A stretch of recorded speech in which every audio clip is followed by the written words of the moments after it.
नमस्कार। आज हम देखते हैं संधारित्रों का श्रेणीक्रम संयोजन कैसे किया जाता है और उसकी तुल्य धारिता कैसे निकालते हैं, या आप कह लीजिए संयोजन की कुल धारिता कैसे ज्ञात करते हैं। देखिए, हमको कम से कम 3 संधारित्र दिए जाएंगे, ज़्यादा भी दिए जा सकते हैं, कोई इशू नहीं है। मेथड वही रहेगा, बस आपको एक बार इसका कॉन्सेप्ट समझना है। 3 संधारित्र हैं। पहला C1, सेम जैसे मैंने समांतर क्रम के लिए बताया था कि संधारित्र का नाम भी C1 हो जाएगा और उसकी कैपेसिटी, उसकी धारिता भी C1 होगी। इसी प्रकार C2 और C3, ये 3 कंडेंसर हैं। तीनों के नाम C1, C2, C3 हो गए और उनकी धारिता भी C1, C2, C3 हो गई। पहले ही मैंने आपको बताया था कि कंडेंसर में ऐसे 2 वायर निकले रहते हैं। एक को हम चार्ज देते हैं और दूसरे को पृथ्वी से जोड़ते हैं, यानी ग्राउंड अर्थ करते हैं या न्यूट्रल से कनेक्ट करते हैं। ठीक है। अब एक सेपरेट वीडियो में हमने देखा है समांतर क्रम संयोजन कैसे किया जाता है। आज हम देखेंगे कि 3 संधारित्र हैं और तीनों को हम श्रेणी क्रम में कैसे जोड़ते हैं। इसके बाद हमको उस संयोजन की कुल धारिता कितनी मिलती है, वो हमारा डेरिवेशन आ जाएगा और उसको अप्लाई करेंगे अलग अलग फेरेट पे। ठीक है। अब क्या करिए, 3 संधारित्र ऐसे बना लीजिए। ये हमारा C1 हो गया, दूसरा C2 हो गया और तीसरा C3 हो गया। अलग अलग धारिता के हैं तीनों कंडेंसर। जिसकी धारिता जितनी ज़्यादा होगी वो उतना ज़्यादा आवेश स्टोर करेगा। मतलब कंडेंसर के नाम भी C1, C2, C3 है और उनकी धारिता भी C1, C2, C3 हो गई। ठीक है। अब आप क्या करिए, एक सिरे को आवेश देना शुरू करिए। हमने एक सिरे पर क्या आवेश रख दिया, +Q, और इन सारे संयोजन के मतलब C1 का एक सिरे से हमने आवेश दिया, C1 का दूसरा सिरा C2 के पहले सिरे से टच कर दिया। किस तार से हमने कनेक्ट किया, ऐसा धात्विक तार जिसकी धारिता 0 हो। इसी प्रकार C2 का दूसरा सिरा C3 के एक सिरे के साथ जोड़ दिया और जो फाइनली लास्ट में जो सिरा है उसको हमने पृथ्वी से कनेक्ट कर दिया। ठीक। अब होगा क्या, इनके विभवांतर जो हैं वो अलग अलग हो जाएंगे। पोटेंशियल इधर कुछ होगा, इधर कुछ होगा, इधर कुछ होगा, इधर कुछ होगा। मान लेते हैं इस सिरे का विभवांतर इधर हमने मान लिया V1 है। ठीक। और इस सिरे का विभवांतर अलग होगा, पोटेंशियल ये हो गया V2।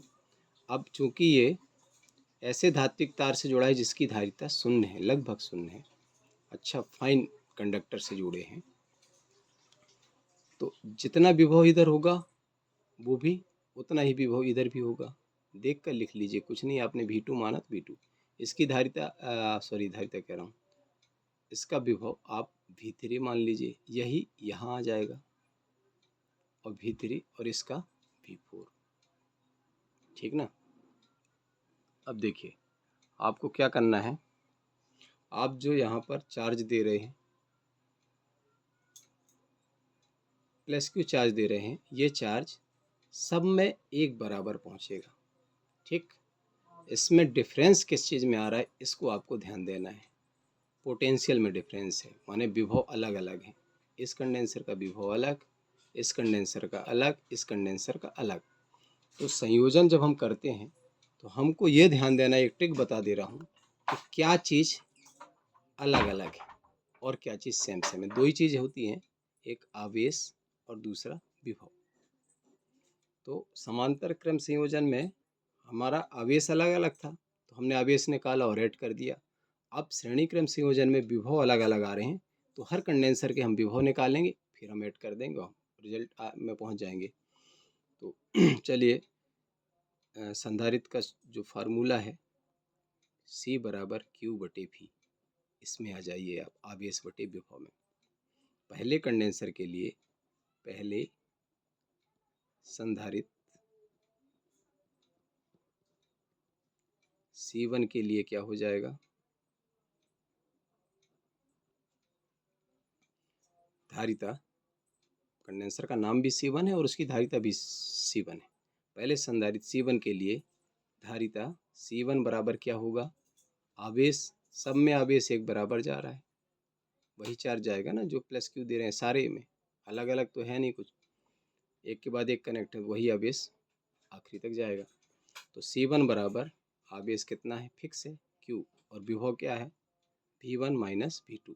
उच्च विभव में निम्न विभव, मतलब विभव का ऐसे पतन होते जाता है, तो हाई उच्च विभव इस तरफ मिलेंगे आपको लेफ्ट साइड में, V1 V2 से अधिक होगा, V2 का जो विभव है V3 से अधिक होगा।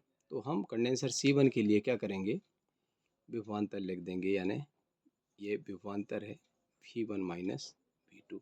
अब इसको कोई एक नंबर दे दीजिए आप। इसी तरीके से दूसरे संधारित्र के लिए लिखिए, दूसरे संधारित्र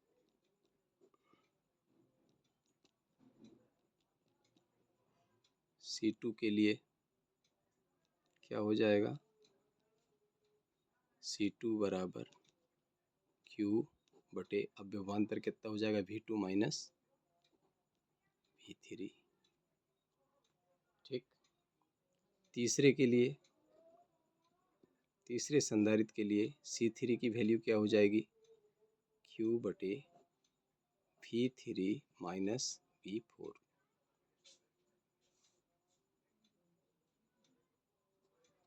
ठीक है, ये आप देख कर लिख लेंगे, कोई बहुत बड़ा साइंस, बहुत डिफ़िकल्ट नहीं है। अब आपको क्या करना है, उन वैल्यूज़ को निकालना है, माने उनके मान निकालना है जो अलग अलग है। इसके लिए विभव अलग है, विभवांतर इसका अलग है, इसका अलग है, तो इसकी वैल्यू आप निकाल के लाइए। समीकरण 1 से देखिए, 1 से हमको क्या मिल जाएगा, V1 माइनस V2 बराबर क्या मिल गया, Q बटे C1। समीकरण 2 से V2 माइनस V3 क्या मिल गया, Q बटे C2।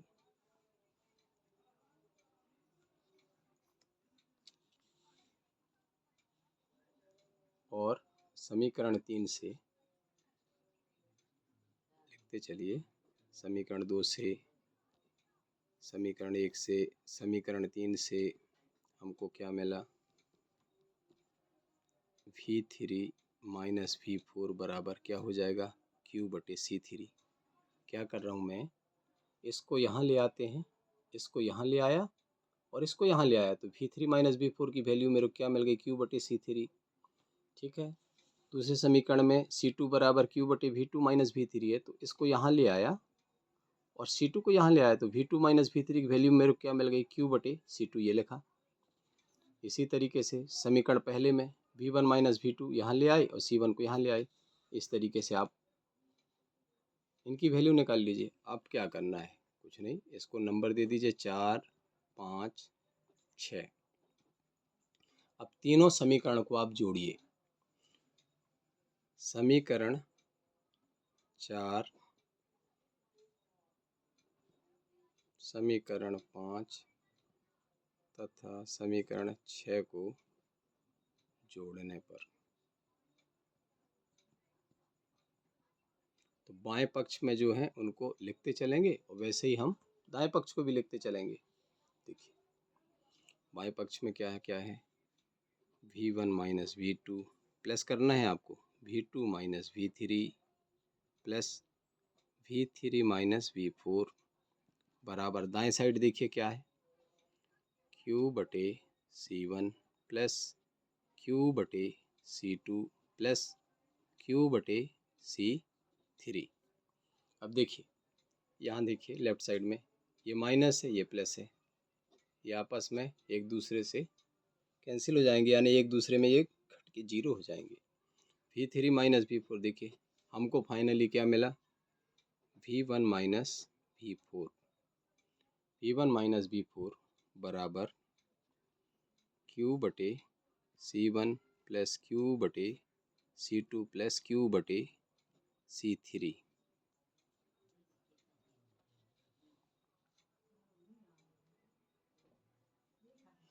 अब देखिए सब में ऊपर क्यू है, आप क्या करिए कॉमन ले लीजिए, V1 माइनस V4 बराबर क्यू हमने कॉमन ले लिया, अंदर बच गया 1/C1 plus 1/C2 plus 1/C3।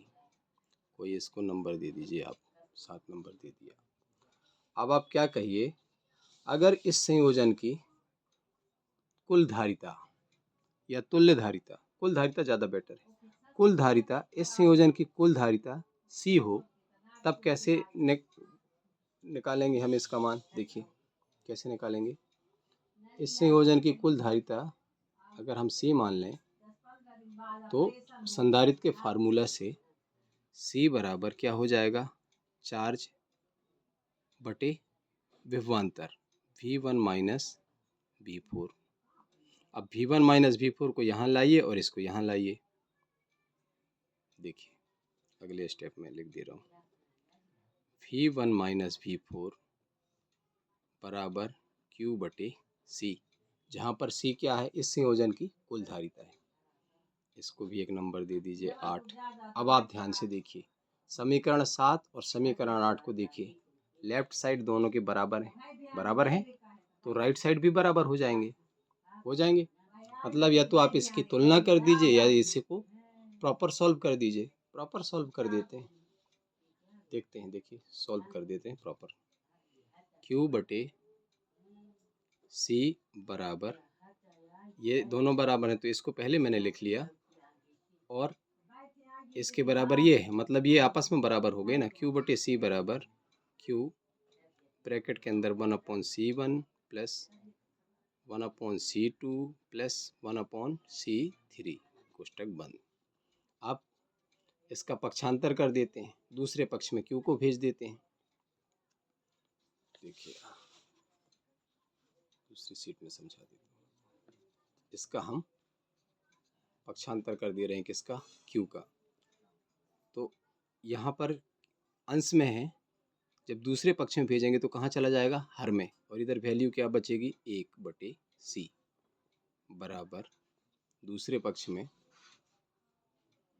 Q बटे, ये Q आ गया ना इधर, और ब्रैकेट के अंदर क्या है 1/C1 1/C2 प्लस 1/C3। अब Q से Q कट गया, Q बन जा Q, एक का गुणा इसके साथ कर दीजिए तो आपको मिल गया 1/C बराबर 1/C1 plus 1/C2 plus 1/C3।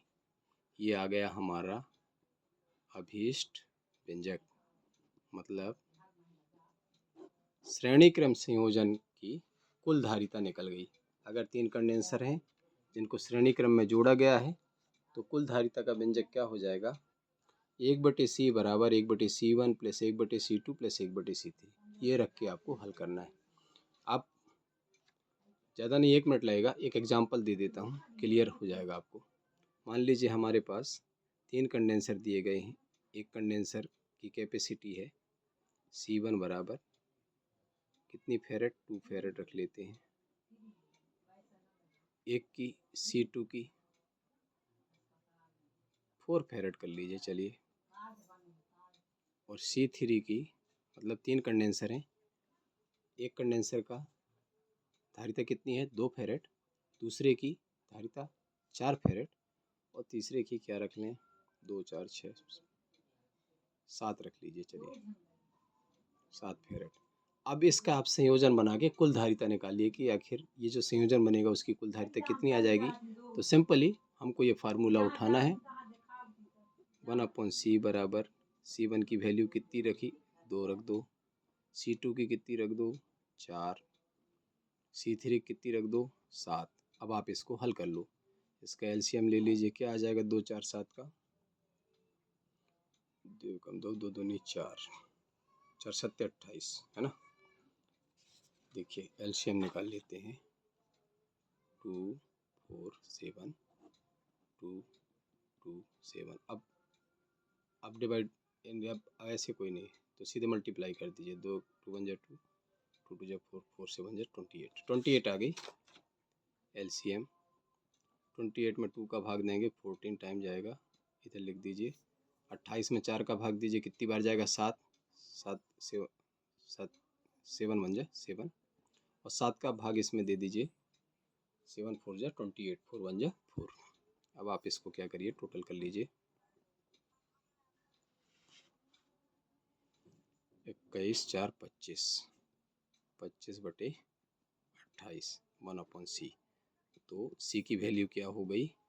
इसको पलट रहे हैं हम, 1/c को c/1 कर रहे हैं, c/1 कर रहे हैं, तो ये भी पलट जाएगा 28/25। 28 में आप 25 का भाग देंगे, कितनी बार जाएगा? 25 एकम 25, 30 बचा, फिर 25 एकम 25, 50 बचा, 25 दूनी 50 फेरेट। अब देखिए श्रेणी क्रम संयोजन में क्या होता है, जो सबसे छोटा धारिता है, जिस जिस कंडेंसर की सबसे छोटी धारिता है, देखिए हमको 3 एग्जाम्पल मैंने कंसीडर किए थे, 2 फेरेट, 4 फेरेट, 7 फेरेट। अब इसको हमने श्रेणी क्रम में जोड़ा तो हमको कुल धारिता कितनी मिली? 1.12 फेरेट। मतलब जो सबसे छोटा है उससे भी छोटी या उससे भी कम हो जाती है धारिता। तो इसका यूज आप कॉम्पिटिटिव एग्जाम में कर सकते हैं कि अगर आपको 3-4 फेरेट दिए गए, अगर श्रेणी क्रम कह रहा है तो सीधे थंब रूल समझिए कि जो सबसे कम धारिता का है उससे कम आना है उसका संयोजन। ओके, उम्मीद है आपको समझ में आ गया होगा। बस इसकी ट्रिक ध्यान रखिएगा कि आपको क्या करना है। समांतर क्रम संयोजन में क्या अलग रहता है? चार्ज अलग होता है, तो सारे कंडेंसर के हम Q1 Q2 Q3 की वैल्यू निकालते हैं, फिर प्लस करते हैं। और श्रेणी क्रम में क्या डिफरेंस रहता है? अलग अलग चार्ज वही रहता है, केवल पोटेंशियल डिफरेंस हो जाता है। तो हर कंडेंसर का हम पोटेंशियल डिफरेंस निकाल कर और प्लस कर देते हैं, और ये कह देते हैं कि इस संयोजन की धारिता ये है, तो फार्मूला में लगा के सॉल्व कर दिया। समझ में आ गया होगा आपको, उम्मीद है।